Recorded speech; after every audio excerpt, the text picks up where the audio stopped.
نہ اسٹیل مل کا کاروبار کامیاب ہے، نہ پیٹرول کا کاروبار، نہ سونے کا کاروبار، نہ پراپرٹی کا کاروبار. ہر چیز میں نقصان کے چانس ہیں. زمینیں آج ریٹ بڑھ گیا، پروفٹ ہو گیا، پراپرٹی ڈاؤن ہو گئی، لاس ہو گیا. پیٹرول کا ریٹ بڑھ گیا، ڈاؤن ہو گیا. سونا بڑھ گیا، کم ہو گیا ہے. ماشاءاللہ تبارک اللہ، سبز چادر کالا جھنڈا، بابا جی سرکار کا بورڈ کبھی ڈاؤن ہونا ہی نہیں ہے. دھندا ہے، کاروبار ہے، اس میں زارات پہ ملینز اکٹھے ہوتے ہیں. ان پیروں کے پاس کھربوں روپے ہوتے ہیں، اس لیے ان کی شادیوں میں اربوں روپے اڑائے جاتے ہیں. یہ سارے کہاں سے؟ اس پیر کا دھندا کیا ہے، کاروبار کیا ہے، بزنس کیا ہے؟ ایک بابا جی کو دفنایا، سبز چادر چڑھائی، غلہ لگایا. جوں جوں پیر مشہور ہوتے گئے غلہ بڑا ہوتا گیا. اور بعض تو ایسے ہیں کہ اوپر لوہے کا غلہ رکھا ہوا ہے، نیچے بڑا سارا کمرہ ہے. وہ لوہے کے باکس میں نہیں چندہ جا رہا، وہ کمرے میں جا رہا ہے.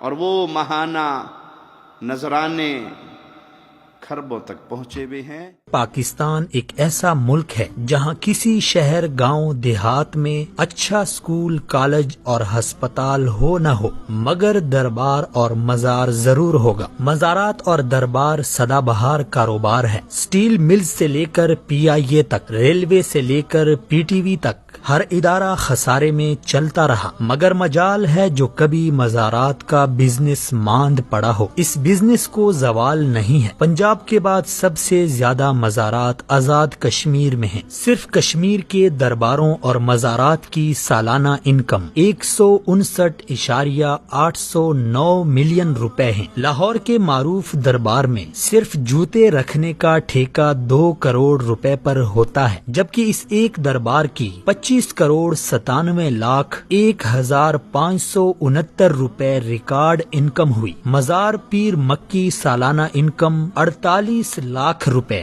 میاں میر 10 لاکھ روپے، مادو لال 6 لاکھ روپے، بی بی پاک دامن 31 لاکھ روپے، دربار شاہ رکن 24 لاکھ روپے. ان درباروں اور مزارات میں سے جو محکمہ اوقاف کے تحت ہیں، وہاں کرپشن کے قصے زبان زد عام و خاص ہیں. ہزاروں دربار اور مزارات وہ ہیں جو محکمہ اوقاف کے تحت نہیں ہیں، ان کی انکم بھی مجاور اور مافیاز کھاتے ہیں. حالیہ دنوں صاحبزادگان گولڑا شریف کی شادی خانہ آبادی کے خوب چرچے ہیں. پیرزادوں کی شادی کی تقریبات سے ہی اندازہ لگائیں کہ مریدوں کے چندوں پر کس قدر شاہ خرچیاں ہو رہی ہیں. غریب مریدوں کے چندے سے منعقد مہنگے ہوٹل کی تقریب میں سیاستدان، صحافی، بیوروکریٹ تو تھے، شاید ہی کسی غریب مرید کو یہاں مدعو کیا گیا ہو.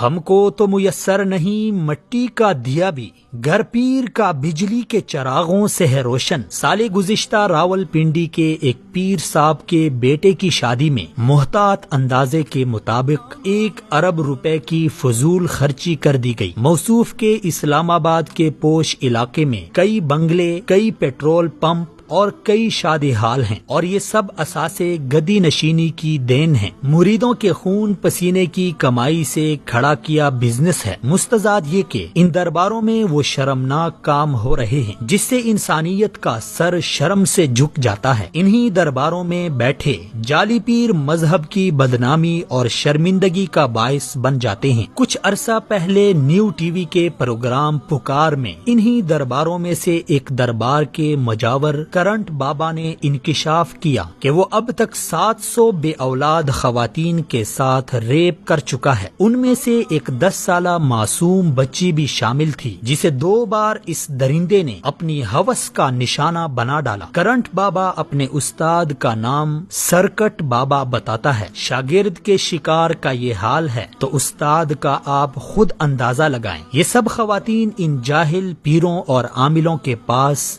بے اولادی کا علاج کرانے جاتی تھی. یہ شخص انہیں جنسی درندگی کا نشانہ بناتا تھا اور پھر ڈرا دھمکا کر خاموش کراتا تھا کہ اگر کسی کو بتا دیا تو میرا موکل تمہیں جلا کر بھسم کرے گا، اور یہ خوف کے مارے چپ ہو جاتی تھی. اس طرح کے واقعات درباروں اور مزاروں میں تواتر کے ساتھ پیش آ رہے ہیں. یہ کوئی معمولی نوعیت کے جرائم نہیں ہیں. حکومت کو فوری طور پر مزاروں اور درباروں میں بیٹھے جعلی عاملوں اور پیروں کے خلاف کارروائی کرنی چاہیے تاکہ مزید عزتیں پامال ہونے سے بچ جائیں۔ ان درباروں میں فروکش پیروں کا بھی احتساب ہونا چاہیے کہ وہ غریبوں سے پیسے بٹور کر کیسے اپنی عیاشیوں میں اڑاتے ہیں۔